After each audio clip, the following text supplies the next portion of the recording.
ಮಾನ್ವಿ ಪಟ್ಟಣದಲ್ಲಿ ಮಹನೀಯರ ವೃತ್ತ ನಿರ್ಮಾಣ ಮಾಡಬೇಕೆಂದು ಆಗ್ರಹಿಸಿ ವೃತ್ತಗಳ ಹೋರಾಟ ಸಮಿತಿಯಿಂದ ಗಾಂಧಿ ವೃತ್ತದಲ್ಲಿ ನಡೆಸುತ್ತಿರುವ ಅಹೋರಾತ್ರಿ ಧರಣಿಯನ್ನು ವಾಪಸ್ ಪಡೆಯಲಾಯಿತು ಎಂದು ಜೆ ಸುಧಾಕರ್ ತಿಳಿಸಿದರು. ರಾಯಚೂರು ಜಿಲ್ಲೆಯ ಮಾನ್ವಿ ಪಟ್ಟಣದಲ್ಲಿ ಅಂಬೇಡ್ಕರ್ ವೃತ್ತ, ಗಾಂಧೀಜಿ ವೃತ್ತ, ಬಸವ ವೃತ್ತ, ವಾಲ್ಮೀಕಿ ವೃತ್ತ, ಛತ್ರಪತಿ ಶಿವಾಜಿ ವೃತ್ತವನ್ನು ಕೆಆರ್ಡಿಸಿಎಲ್ ಗುತ್ತೇದಾರರು ನಿರ್ಮಾಣ ಮಾಡಬೇಕು. ಆದರೆ ಮಾನ್ವಿಯ ದುರಂತ ಏನೆಂದರೆ ಮಹನೀಯರ ವೃತ್ತಗಳೇ ಇಲ್ಲವಾಗಿವೆ ಎಂದು ಹೋರಾಟ ಮಾಡಿದ ಹಿನ್ನೆಲೆಯಲ್ಲಿ ತಹಸೀಲ್ದಾರ್ ಅವರು ಭರವಸೆ ನೀಡಿದ ಕಾರಣ ವಾಪಸ್ ಪಡೆಯಲಾಗಿದೆ. ಕಳೆದ 2 ವರ್ಷದ ಹಿಂದೆ ಕೆಆರ್ಡಿಸಿಎಲ್ ಅಧಿಕಾರಿಗಳಿಗೆ ವೃತ್ತ ನಿರ್ಮಾಣ ಮಾಡಬೇಕೆಂದು ದೂರು ಸಲ್ಲಿಸಿದರೂ ಸಹ ಯಾವುದೇ ಉತ್ತರ ಇಲ್ಲ. ತಹಸೀಲ್ದಾರ್ ಮಾತಿನಂತೆ ನಡೆಯುತ್ತಿವೆ. ಒಂದು ವೇಳೆ ಸುಳ್ಳಾದರೆ ಮಹನೀಯರ ವೃತ್ತ ನಿರ್ಮಾಣಕ್ಕಾಗಿ ಉಪವಾಸ ಸತ್ಯಾಗ್ರಹ ಮಾಡಲಾಗುವುದು ಎಂದು ಜಗದೀಶ್ ಓತೂರ್ ತಿಳಿಸಿದರು. ನಾವು ಮಾನವೀಯ ನಾಗರಿಕರ ಪರವಾಗಿ ಎಲ್ಲಾ ಸಮಾಜದ ಬಾಂಧವರೊಂದಿಗೆ ನಾವು ನಿನ್ನೆ ಈ ಒಂದು ರಸ್ತೆಯಲ್ಲಿ ಬರ್ತಕ್ಕಂತ ವೃತ್ತಗಳ ಅಭಿವೃದ್ಧಿ ಮತ್ತು ಪುತ್ಥಳಿಗಳ ನಿರ್ಮಾಣಕ್ಕಾಗಿ ಹೋರಾಟ ಮಾಡುವ ಒಂದು ನಿರ್ಣಯಕ್ಕೆ ಬಂದು ನಿನ್ನೆಯೇ ನಾವು ಅನಿರ್ದಿಷ್ಟಾವಧಿ ಸತ್ಯಾಗ್ರಹವನ್ನು ಆರಂಭ ಮಾಡಿದೀವಿ. ಈ ಕುರಿತು ಮಾನ್ಯ ತಹಸೀಲ್ದಾರ್ ಅವರಿಗೆ ಕೂಡ ಮನವಿಯನ್ನು ಕೊಟ್ಟಿದ್ದೀವಿ. ನಾವು ಈಗ ಪ್ರಾರಂಭ ಮಾಡ್ತೀವಿ ಅಂತ ಹೇಳಿ. ಅದೆಲ್ಲವೂ ಕೂಡ ನಿನ್ನೆ ಬೆಳಗ್ಗೆ 11 ಗಂಟೆಯಿಂದ ಆರಂಭವಾಗಿತ್ತು. ತಹಸೀಲ್ದಾರರು ನಿನ್ನೆ ರಾತ್ರಿ ಫೋನ್ ಮಾಡಿ ಇದನ್ನೆಲ್ಲ ಒಂದು ಜನಗಾಣಸನ ಇದಕ್ಕ ವೃತ್ತಗಳ ನಿರ್ಮಾಣ ಮಧ್ಯದಲ್ಲಿ ಪುತ್ಥಳಿಗಳ ಸ್ಥಾಪನೆಗೆ ಅವಕಾಶ ಇಲ್ಲ, ನಿರ್ಬಂಧ ಇದೆ ಅಂತ ಹೇಳಿ ಇವತ್ತು ಮಧ್ಯಾಹ್ನ 4 ಗಂಟೆಯಿಂದ ನಾವೆಲ್ಲರೂ ಕೂಡ ವೃತ್ತಗಳಿಗೆ ಭೇಟಿ ಕೊಟ್ಟು ಅಲ್ಲಿರ್ತಕ್ಕಂಥ ಸ್ಥಳಾವಕಾಶ ನಾವು ಪರಿಶೀಲನೆ ಮಾಡಿ ಒಂದು ಮಾರ್ಕ್ ಮಾಡೋಣ ಅಂತ ಹೇಳಿ ತಹಸೀಲ್ದಾರ್ ಅವರು ಇವತ್ತು ನಮಗೆ ಮಾತು ಕೊಟ್ಟಾರ, ಭರವಸೆಯನ್ನು ಕೊಟ್ಟಾರ. ಅದೇ ರೀತಿಯಾಗಿ ನಿನ್ನೆ ಕೂಡ ಹೇಳಿದ್ವಿ ನಾವು ಈ ವೃತ್ತಗಳ ನಿರ್ಮಾಣ, ಈ ಮಹನೀಯರ ನಿರ್ಮಾಣ, ಡಾಕ್ಟರ್ BR ಅಂಬೇಡ್ಕರ್ ಅವರು ಈ ದೇಶಕ್ಕೆ ಸಂವಿಧಾನ ಕೊಟ್ಟಂತ ಮಹಾನ್ ವ್ಯಕ್ತಿ.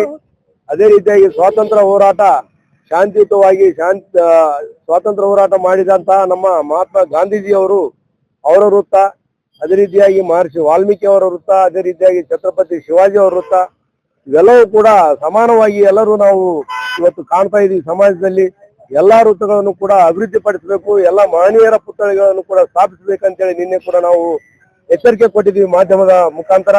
ಅದಕ್ಕೆ ಹೋಗೊಟ್ಟು ಇವತ್ತು ತಹಸೀಲ್ದಾರ್ ಅವರು ನಿಜವಾಗಿಯೂ ಕೂಡ ಅವ್ರನ್ನೆಲ್ಲ ಕರೆಸಿ ನಮ್ಮೆದುರಿಗೆ ಚರ್ಚೆ ಮಾಡಿ ಯಾವ ರೀತಿಯ ಪರಿಹಾರ ಇದಕ್ಕೆ ಬೇಕು ಅಂತ ಹೇಳಿ ಅವರೆಲ್ಲ ಕೂಡ ಅವರೊಂದಿಗೆ ಮಾತಾಡಿ ಒಂದು ಅಂತಿಮ ನಿರ್ಧಾರಕ್ಕೆ ಬಂದು ಮುಂಚೆ ನಾವು ಸ್ಥಳ ಪರಿಶೀಲನೆ ಮಾಡಿ ಒಂದು ಸ್ಥಳ ಆಯ್ಕೆ ಮಾಡೋಣ. ಆಯ್ಕೆ ಮಾಡಿದ ನಂತರ ಪುತ್ಥಳಿಗಳ ವಿಚಾರ ನಾವೆಲ್ಲರೂ ಕೂಡ ಅದ್ಯಾವ ಅನುದಾನದಲ್ಲಿ ತಗೋಬೇಕಂತೇಳಿ ಜಿಲ್ಲಾಧಿಕಾರಿಗಳಿಗೆ ಚರ್ಚೆ ಮಾಡಿ ಅಂತಿಮ ನಿರ್ಣಯ ಮಾಡೋಣ ಅಂತ ಹೇಳಿ ಅವರು ಇವತ್ತೇ ತಾಲೂಕಾ ಸರ್ವೇಯರಿಗೆ ಮತ್ತು PWD AW ಅವರಿಗೆ ಪುರಸಭೆ ಮುಖ್ಯಾಧಿಕಾರಿಗಳು ಕೂಡ 4 ಗಂಟೆಗೆ ಬರ ಕೇಳಿದ್ದಾರೆ ಅವರು. ಆ ಒಂದು ಉದ್ದೇಶದಿಂದ ನಾವೆಲ್ಲರೂ ಕೂಡ ನಿರ್ಣಯಿಸಿದ್ವಿ. ತಹಸೀಲ್ದಾರ್ ಅವರು ಕೂಡ ಮನವಿ ಮಾಡ್ಕೊಂಡ್ರು, ದಯವಿಟ್ಟು ಹೋರಾಟ ಕೈ ಬಿಡ್ರಿ, ನಾನು ನಿಮ್ಮೊಂದಿಗೆ ಇದ್ದೇನೆ, ನೀವು ಮುಂದೆ ನಾನು ಮಾಡೋಂಥ ಕೆಲಸ ನಿಮಗೆ ಸಮಾಧಾನಕರ ರೀತಿಯಲ್ಲಿ ಇಲ್ಲದಿದ್ದಲ್ಲಿ ಮತ್ತೆ ನೀವು ಧರಣಿ ಸತ್ಯಾಗ್ರಹ ಮುಂದುವರಿಸ್ರಿ, ನಾನ್ ಮತ್ತೆ ಪರವಾನಗಿ ನಾನೇ ಕೊಡ್ತೀನಿ ಅಂತ ಹೇಳಿ ಅವರು ಒಂದು ಭರವಸೆಯ ಮಾತನ್ನು ಕೊಟ್ಟ ಕಾರಣ ನಾವು ಇವತ್ತು ಈ ಒಂದು ಅನಿರ್ದಿಷ್ಟಾವಧಿಯ ಧರಣಿಯನ್ನು ಎಲ್ಲರೂ ಸಮಾಜದ ಎಲ್ಲಾ ಮುಖಂಡರು ಸೇರಿ ನಿರ್ಣಯ ಮಾಡಿ ಹಿಂಪಡೆಯುತ್ತಿದ್ದೇವೆ ಎಂದು ಮಾನವಿ ಜನತೆಗೆ, ಮಾನವಿ ನಾಗರಿಕರಿಗೆ ನಾನು ಈ ಮೂಲಕ ತಿಳಿಪಡಿಸಲು ಬಯಸುತ್ತೇನೆ. ಈಗ ಏನಾಗಿದೆ, ಸಹಜವಾಗಿ ನಾವು ಕೇಳದೇ ಇದ್ರೆ ಯಾರು ಕೊಡದೇ ಇರೋಂತ ಪರಿಸ್ಥಿತಿ ಇವತ್ತು ಮಾನವಿಯಲ್ಲಿ ನಿರ್ಮಾಣ ಆಗಿದೆ. ನಾನು ಬೇರೆ ಊರಿಂದ ನಾವು ಓಡಾಡ್ತಾ ಇರ್ತೀವಿ, ನೋಡ್ತೀವಿ ಎಲ್ಲಾ ಅಭಿವೃದ್ಧಿಗಳು ಇಲ್ಲೇ ಪಕ್ಕದಲ್ಲಿ ಸಿಂಧೂರಿನಲ್ಲಿ ನೋಡ್ರಿ, ಅವರು ಶಾಸಕರೇ ಹೋಗಿ ತಗೊಂಡ್ಬರ್ತಾರ, ಅಭಿವೃದ್ಧಿ ಮಾಡ್ತಾರ. ಆದ್ರೆ ಮಾನವಿಯಲ್ಲಿ ಬಹಳ ವಿಭಿನ್ನ ಪರಿಸ್ಥಿತಿ. ಹೇಳಿದ್ರು ಕೂಡ ಸವಲತ್ತುಗಳು ಸಿಗದೇ ಇರುವಂತ ಪರಿಸ್ಥಿತಿ ಮಾನವಿಯಲ್ಲಿ ನಿರ್ಮಾಣ ಆಗ್ಯದ. ಪ್ರತಿಯೊಂದಕ್ಕೂ ಕೂಡ ಹೋರಾಟ, ಪ್ರತಿಯೊಂದಕ್ಕೂ ಕೂಡ ನ್ಯಾಯಾಲಯವನ್ನ ಆಶ್ರಯ ಪಡುವಂತ ಒಂದು ಪರಿಸ್ಥಿತಿ ಇಲ್ಲಿ ಮಾನವಿಯಲ್ಲಿ ನಿರ್ಮಾಣ ಆಗಿದೆ ಜನರಿಗೆ. ಆ ಕಾರಣದಿಂದ ಈ ಅಧಿಕಾರಿಗಳು ಎಲ್ಲಿವರೆಗೆ ಎಚ್ಚೆತ್ತುಕೊಳ್ಳೋದಿಲ್ಲೋ, ಜನಪ್ರತಿನಿಧಿಗಳು ಎಲ್ಲಿವರೆಗೆ ಎಚ್ಚೆತ್ತುಕೊಳ್ಳೋದಿಲ್ಲೋ ಅಲ್ಲಿವರೆಗೆ ಇದು ನಮ್ಮ ನಾಗರಿಕರಿಗೆ, ನಮ್ಮ ನಿವಾಸಿಗಳಿಗೆ ಅನಿವಾರ್ಯದ ಪರಿಸ್ಥಿತಿ ಅಂತ ನಾನು ಅನ್ಕೊಂಡಿದ್ದೀನಿ.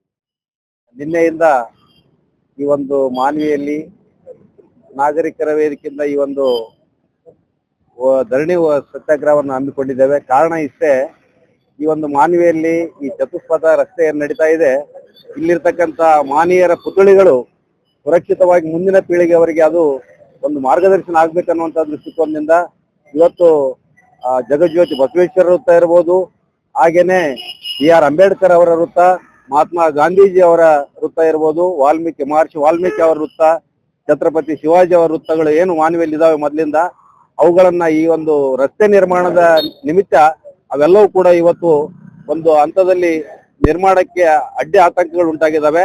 ಅವುಗಳನ್ನ ಸರಿಪಡಿಸ್ತಕ್ಕಂತ ನಿಟ್ಟಿನಲ್ಲಿ ಮಾನವೀಯ ನಾಗರಿಕರ ಪರವಾಗಿ ನಾವೆಲ್ಲ ಇವತ್ತು ಈ ಒಂದು ಹೋರಾಟವನ್ನು ಹಮ್ಮಿಕೊಂಡಿದ್ವಿ. ಇದರ ಪ್ರಯುಕ್ತ ಇವತ್ತು ಮಾನ್ಯ ತಹಸೀಲ್ದಾರ್ ನಮ್ಗೆಲ್ಲ ಒಂದು ಮಾತನ್ನು ಕೊಟ್ಟಿದ್ದಾರೆ. ಅದು ಇವತ್ತು ಸಂಜೆ 4 ಗಂಟೆಗೆ ಈ ಒಂದು ಎಲ್ಲೆಲ್ಲಿ ವೃತ್ತಗಳ ನಿರ್ಮಾಣಕ್ಕೆ ಸ್ಥಳ ಗುರುತು ಮಾಡತಕ್ಕಂಥದಕ್ಕೆ ಬೇಕಾಗಿರುವಂತ ಈ ಒಂದು KRDCL ಅಧಿಕಾರಿಗಳಿರ್ಬೋದು ಅಥವಾ ಸರ್ವೆ ಅಧಿಕಾರಿಗಳಿರ್ಬೋದು, ಮುನ್ಸಿಪಾಲಿಟಿಯ ಚೀಫ್ ಆಫೀಸರ್ ಇರ್ಬೋದು, ಇನ್ನಿತರ ಎಲ್ಲ ಅಧಿಕಾರಿಗಳನ್ನ ಕರೆಸಿ ಇವತ್ತು 4 ಗಂಟೆಗೆ ಎಲ್ಲಾ ವೃತ್ತಗಳ ಸ್ಥಳ ಒಂದು ಗುರುತು ಮಾಡುವಿಕೆಯನ್ನ ಎಲ್ಲಾ ನಾಗರಿಕರ ಸಮ್ಮುಖದಲ್ಲಿ ಮಾಡ್ತೀವಿ ಅನ್ನುವಂತ ಒಂದು ಭರವಸೆಯ ಮೂಲಕ ನಾವು ಇವತ್ತು ಈ ಒಂದು ಧರಣಿ ಸತ್ಯಾಗ್ರಹವನ್ನ ತಾತ್ಕಾಲಿಕವಾಗಿ ಹಿಂಪಡೆದಿದ್ದೇವೆ. ಈಗಾಗಲೇ ನಿನ್ನೆ ದಿನ ನಮ್ಮ ಮುಖಂಡರು ಬಂದು ಹೇಳಿದ್ದಾರೆ, ಈ ಒಂದು ಹೋರಾಟ ಎಲ್ಲಿವರೆಗೆ ಆಗುತ್ತೆ ಅಂತಂದ್ರೆ, ಒಂದು ವೇಳೆ ಇದನ್ನ ಮಾಡದೇ ಇದ್ದ ಪಕ್ಷದಲ್ಲಿ ಮುಂದಿನ ದಿನಗಳಲ್ಲಿ ಅಮರನಾಥ ಉಪವಾಸವನ್ನು ಕೂಡ ಕೈಗೊಳ್ಳೋದಕ್ಕೆ ನಮ್ಮ ಈ ಒಂದು ಹೋರಾಟ ಸಮಿತಿ ತೀರ್ಮಾನಿಸುವುದಲ್ಲದೆ ಯಾವುದೇ ಕಾರಣಕ್ಕೂ ಕೂಡ, ಯಾಕೆಂತಂದ್ರೆ ಇವತ್ತು ನಿಮ್ಗೆಲ್ಲ ಗೊತ್ತಿರಬಹುದು, ಈ ಒಂದು ಇತಿಹಾಸವನ್ನ ಸೃಷ್ಟಿ ಮಾಡಿರ್ತಕ್ಕಂತ ಎಲ್ಲಾ ಮಹನೀಯರ ಒಂದು ವಿಚಾರಗಳಿವು. ಇವತ್ತು BR ಅಂಬೇಡ್ಕರ್ ಅವರು ನಮ್ಮ ದೇಶಕ್ಕೆ ಒಂದು ಅತ್ಯಂತ ಉತ್ತಮವಾದಂತಹ ಸಂವಿಧಾನವನ್ನು, ಇಡೀ ವಿಶ್ವದಲ್ಲಿ ಒಂದು ದೊಡ್ಡ ಸಂವಿಧಾನವನ್ನು ಕೊಟ್ಟಿದ್ದಾರೆ. ಇಡೀ ಸಮಾಜದ ಎಲ್ಲರಿಗೂ ಕೂಡ ಒಳಿತಾಗುವಂತ ಕೆಲಸವನ್ನ ಅವ್ರು ಮಾಡಿದ್ದಾರೆ. ಅದೇ ರೀತಿಯಾಗಿ ಮಹಾತ್ಮ ಗಾಂಧೀಜಿಯವರು ಸತ್ಯ ಅಹಿಂಸೆ ಮೂಲಕ ನಮ್ಮ ದೇಶಕ್ಕೆ ಸ್ವತಂತ್ರ ತಂದು ಕೊಟ್ಟಿರುವಂತದ್ದು ಇರ್ಬೋದು.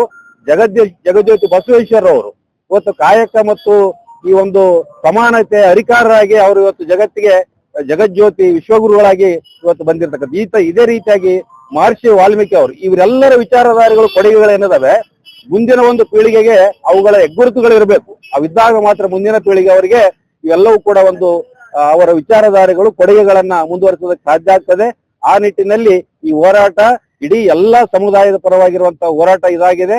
ಇದಕ್ಕೆ ಎಲ್ಲಾ ಮಾನವೀಯ ನಾಗರಿಕರು ಮುಂದಿನ ದಿನಗಳಲ್ಲಿ ಒಂದು ಹೋರಾಟ ಹಮ್ಮಿಕೊಂಡ್ರೆ ಎಲ್ಲರೂ ಕೂಡ ಹೆಚ್ಚಿನ ಸಂಖ್ಯೆಯಲ್ಲಿ ಭಾಗವಹಿಸಿ ನಮ್ಮ ಒಂದು ವಿಚಾರಗಳನ್ನ ಮುಂದಿಟ್ಟು ನಮ್ಗೆ ಬೇಕಾಗಿರುವಂತದನ್ನ ಪಡೆಯೋದಕ್ಕೆ ತಾವೆಲ್ಲರೂ ಕೂಡ ಸಹಕರಿಸಬೇಕು. ಮತ್ತು ಈ ಹೋರಾಟದಲ್ಲಿ 2 ದಿನದ ಹೋರಾಟದಲ್ಲಿ ನಮ್ಮೆಲ್ಲ ಸಮಾಜದ ಮುಖಂಡರು, ಪಕ್ಷದ ಮುಖಂಡರು ಎಲ್ಲರೂ ಭಾಗವಹಿಸಿದ್ರೆ ತಮ್ಮೆಲ್ಲರೂ ಕೂಡ ಈ ಮೂಲಕ ಅಭಿನಂದನೆಯನ್ನ ಸಲ್ಲಿಸೋದಕ್ಕೆ ಇಷ್ಟಪಡ್ತೀನಿ.